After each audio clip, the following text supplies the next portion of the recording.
அன்னாடு தோசை இட்லி சப்பாத்தின்னே போகாட்டி என்ன அப்படின்ட்டுங்க பாசி பயிரில் அடை சுடலாம் அப்படின்ட்டு 1.5 டம்ளர் சின்ன டம்ளரில் பாசி பயிர் ஊற வச்சுக்கிட்டுனுங்க.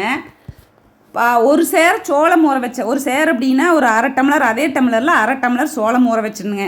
இது வந்து அதிகமாக ஆட்டணும்னா ஃப்ரிட்ஜுக்குள்ளே வச்சு யூஸ் பண்ண முடியாது இல்லைங்க. அப்பத்திக்கப்பத்தான் சாப்பிட்டா நல்லாயிருக்கு. அதனால கம்மியாகத்தே ஊற வச்சுருங்க. இன்றைக்கி சோளத்தை ஃபஸ்ட்டு அரைச்சிக்கிட்டுனுங்க. ஒரு மிக்சி ஜாரில் சோளத்தை போட்டு அது கூட 2 பல்லு பூண்டு, ஒரே ஒரு பச்சை மிளகா போட்டு 4 சுற்று விட்டுக்கிட்டேன். அப்புறம் அது கொஞ்சம் அரைச்சி வந்ததுக்கப்புறம் பாசி பயிரை உள்ளே போட்டு அரைச்சிக்கிட்டேங்க. தோசைக்கு ஊற்றுற பதத்துக்கு அரைச்சி வச்சுக்கிட்டேன். இது வந்து அரிசியும் போடலாமுங்க. நான் சோளத்தை போட்டு ட்ரை பண்ணினேன், எப்படி இருக்குன்னு பார்க்கலாம்னு. டேஸ்ட்டு சூப்பராக வந்துருச்சு. இது வந்து இந்த மாவு வந்து புளிக்க வச்சு யூஸ் பண்ண வேண்டியதில்லை. அரைச்சி வச்சு 1/2 மணி நேரத்துலேயே தோசை ஊற்றிக்கலாங்க.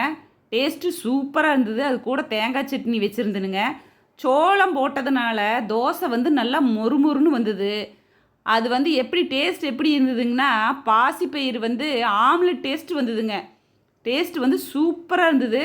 இது சீரகத்தையும் போட்டுக்கலாம், ஆனால் நான் சீரகம் போட்டுக்கலிங்க.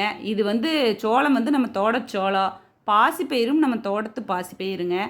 அடை ஊற்றி பார்க்கலாம், ப்ரோட்டீன் சேர்த்திக்கிங்க அப்படின்னு சொல்கிறாங்க இல்லைங்க. நம்ம வந்து சாயந்தரம் சுண்டல் அது இது வேக வச்சு சாப்பிட்றதுக்கு இப்படி பாசி பயிரை வந்து இப்படி கூட ட்ரை பண்ணலாம் அப்படின்னு ட்ரை பண்ணேன். டேஸ்ட்டு சூப்பராக வந்துருச்சுங்க. தோசை நல்லா மொறு மொறுன்னு வந்ததுங்க. அரிசி தோசையை விட சோள தோசை எப்பவுமே மொறுமொறுன்னு தான் இருக்குது. அதனால் இது சோளத்துக்குமே பாசிப்பயிருக்குமே நல்ல மேட்சிங்காக இருந்தது. டேஸ்ட்டு வந்து சூப்பராக இருந்தது. நீங்களும் ட்ரை பண்ணி பாருங்கள். தேங்காய் சட்னி வச்சுக்கலாம், தக்காளி சட்னி வச்சுக்கலாமுங்க. இதை நம்ம ஊரில் தோசைன்னு சொல்லுவோமுங்க. ஆதி ஃப்ரெண்டு பவித்ரா வந்திருந்தா, அவளே டேஸ்ட் பார்க்க சொன்னனுங்க. சூப்பராக இருக்கு, வேறு லெவலில் இருக்குது. ஓகே.